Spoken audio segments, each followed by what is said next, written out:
오랜 시간 동안 공을 들여 준비했죠. 진화된 학습 방식, 그리고 컨텐츠.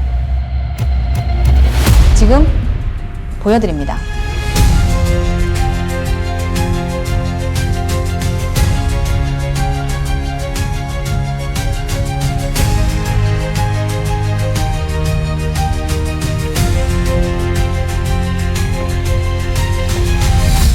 세법 강의의 진화된 강의와 컨텐츠, 이제 진짜 시작합니다.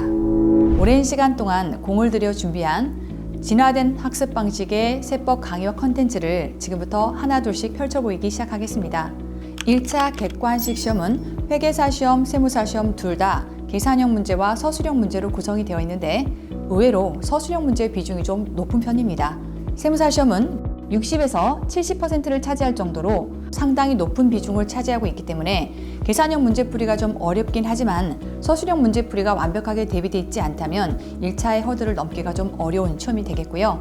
자, 그런가 하면 2차 계산형 문제풀이 시험은요, 법인세 파트의 비중이 굉장히 높습니다. 그렇기 때문에 2차 시험을 우리가 무난하게 통과하기 위해서는 법인세 부분에 대한 완성도가 얼마나 높게 학습되어 있냐에 따라서 우리 합격의 성패가 달라진다고 볼 수 있겠죠. 일반적으로 우리 수험가에서는요, 기본 강의를 수강하고 나서 2차 연습서 강의를 수강하게 됩니다. 2차 연습서 강의에서는 계산형 문제에 치중해서 많은 문제풀이들이 이루어지다 보니까 추후 객관식 문제풀이에 들어갔을 때는 계산형 문제풀이는 할만하다. 다만 갑자기 서술형 문제풀이를 해야 되는 상황에서 이제 어떻게 학습해야 될지 몰라서 방황하는 수험생들이 생겨납니다. 저는 이렇게 생각합니다. 기본 강의에서 서술형 문제풀이가 어느 정도 대비가 되어 있었다라고 하면 추후에 계산형 문제풀이를 2차 연습서라든지 우리 객관식 풀이에서 같이 잘 이루어졌을 때는 우리 시험을 앞두고 계산형도 서술형도 어느 정도 완벽하게 대비가 되어 있기 때문에 자신감 있게 1차 시험에 해당한 허들을 넘을 수 있다고 생각합니다. 그럼에도 불구하고 저는 여러분들이 수강하고 있는 기본 강의 한계에서부터 분석해 보도록 하겠습니다. 기본 강의를 다 들었는데 한 문제도 풀 수가 없더라. 이게 정상일까요? 다들 원래 그래라고들 합니다. 저는 왜 그럴까에서부터 출발하겠습니다. 자, 일단 첫 번째, 세법이라고 하는 이 과목은 어느 정도 이해가 필요한 과목입니다. 회계처럼 이해가 깊지는 않다 하더라도 각각에 대한 조문들의 완벽한 이해가 바탕이 돼야만 말 문제든 계산형 문제든 풀어낼 수가 있는데 일단 이해가 부족하더라. 자, 그런가 하면 일단 양이 굉장히 많습니다. 앞에 양들을 배우고 나면 뒤에 내용들을 자연스럽게 까먹게 되는데 이게 굉장히 수험생들에게 버겁게 느껴지더라 라고 하는 내용들이 분석이 되더라고요. 자, 세법 과목의 첫 출발이라고 할 수 있는 기본 강의에서 저는 여러분들의 이해도를 높이기 위해서 기존과는 완벽하게 다른 강의 방식을 구현해 보았습니다. 일단 첫 번째, PPT로 설명합니다. PPT를 통해서 설명을 하되 애니메이션까지를 전부 다 하나하나 공들여 넣어서 여러분들의 이해도가 최대한 높아질 수 있도록 구성했습니다. 자, 그런가 하면 이해가 필요한 많은 조문들이 등장합니다. 자, 기존의 수업 방식이 칠판에 판서를 하는 형태의 방식이었다면 판서를 다 따라서 적고 집에 가서 그 필기를 보면 과연 내가 뭘 적었는지도 이해가 안 될 정도로 중구난방인 경우들이 많거든요. 자, 그럴까봐 제 강의는 필기를 하지 않으셔도 됩니다. 그럼 제가 이 강의했던 모든 이러한 PPT를 PDF로 나누어 드릴 거기 때문에 강의 때는 강의에만 집중하시면 됩니다. 그렇게 함으로써 집중력을 배가시켜서 완벽하게 이해가 되도록 구성을 했고요. 자, 그런가 하면 수업 시간에 필기도 하지 않고 강의만 듣는다면 자, 집중력이 떨어질 수 있겠죠. 자, 그럴까봐 내용들이 학습이 되자마자 바로바로 OX 문제풀이가 같이 진행이 됩니다. 말 문제뿐만 아니라 계산형 문제 대비를 위한 예제풀이도 중간중간 들어가기 때문에 내가 아는지 모르는지를 머릿속에서 꺼내볼 수 있게끔 모든 학습의 기재장치가 갖춰진 강의가 구성이 되어 있습니다. 물론 기본 강의를 통해서 계산형 문제와 서술형 문제풀이가 완벽하게 이루어지도록 학습할 수는 없습니다. 분명히 계산형 문제라고 하는 건 뒤에 가서 많은 계산 유형 문제들을 풀면서 여러분들이 실력이 쌓여가는 부분이 분명히 있습니다.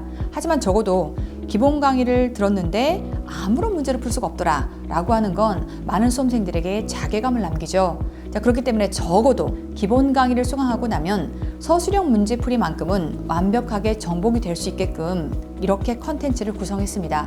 우리 출제가 됐던 10개년치에 해당하는 모든 말 문제가 각 이론 옆에 붙어 있기 때문에 그 이론들이 학습이 됨과 동시에 바로바로 문제풀이로 이어져서 강의 때 수강하시고 복습 때 여러분들이 학습을 하신다라고 하게 되면 적어도 기출됐던 모든 말 문제들은 완벽하게 소화가 된 채로 다음 과정으로 넘어갈 수 있습니다.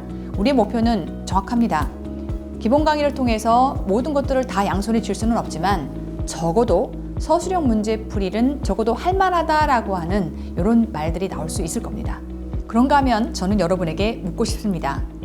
기본 강의부터 출발해서 문제풀이의 끝까지 한 강사의 프레임으로 모든 문제풀이가 이루어지고 있는지, 보통 일반적으로 기본 이론을 학습한다라고 할 때 요약서를 펼쳐놓고 기본서에서 얘기하는 프레임과 다른 방식으로 강의가 진행이 되거나, 혹은 요약서에 분명히 계산 문제의 풀이에 프레임이 들어가 있는데 이게 객관식 문제풀이에 들어가면 다른 방식으로 문제풀이가 들어가다 보니까 해설을 해석하는 단계에 있진 않는지 많은 수험생들이 불만으로 얘기하거든요. 자, 이 모든 문제는 기본서부터 출발해서 요약서, 그리고 2차 연습서에서 객관식 문제풀이까지가 한 강사의 강의에 기반한 설계가 바탕이 되지 않았기 때문에 발생하는 문제입니다. 자, 저는 반복이 필요한 세법 강의의 과목의 특성을 바탕으로 해서 기본 강의에서의 프레임이 그대로 요약서로 이어지고, 그러한 프레임을 바탕으로 해서 2차 연습서의 풀이 방법이 그대로 이어지고, 객관식 풀이에서도 같은 프레임을 사용함으로써 여러분들이 빨리 익숙해져서 효율적으로 세법을 학습할 수 있게끔 모든 것들을 맞추어 설계하였습니다. 여러분들은 혹시 그런 생각 안 해보셨나요? 이 법인세 파트를 회계 강사가 강의를 해주면 너무나 좋겠다. 회계에 대한 이해도가 가장 높은 그 회계 강사가 회계의 언어와 세법의 언어가 어떻게 차이가 있는지, 그리고 왜 이렇게 조정할 수밖에 없는지를 정확하게 설명해 줄 수 있다면 너무 좋겠다라고 하는 그 필요를 제가 예전에 수험생일 때 경험을 했었습니다. 저는 사실 공무원 시험에서는요, 회계학이라고 하는 과목의 일타 강사이기도 합니다. 그렇기 때문에 그 어떤 강사보다도 완벽한 회계 처리에 대한 이해를 바탕으로 법인세를 설명할 거기 때문에 가장 쉽고 완벽하게 법인세 파트를 정복할 수 있게 될 겁니다. 법인세 세무 조정이 어려우셨던 분들이 있다고 하면 제 강의를 한번 수강해 보십시오. 확연한 차이를 느끼실 수 있을 겁니다. 제가 회계사 세무사 시험의 강의를 시작하는 데 있어서 다짐했던 건 철저히 학습자 중심의 컨텐츠를 만들자였습니다. 좋은 책과 강의를 만들어내는 것은 물론이거니와 학습자들이 학습하는 과정에서도 최선을 다해 도움을 드리고자 합니다. 그러기 위해서 제 컨텐츠를 수강하시는 수험생들의 학습 질문에 24시간 내에 응답해 드리겠습니다. 또한 학습에 어려움을 겪으시는 수험생들에게는 신청을 통해서 대면 상담을 해드리겠습니다. 저의 열정이 여러분들의 합격으로 이어질 수 있도록 최선을 다하겠습니다.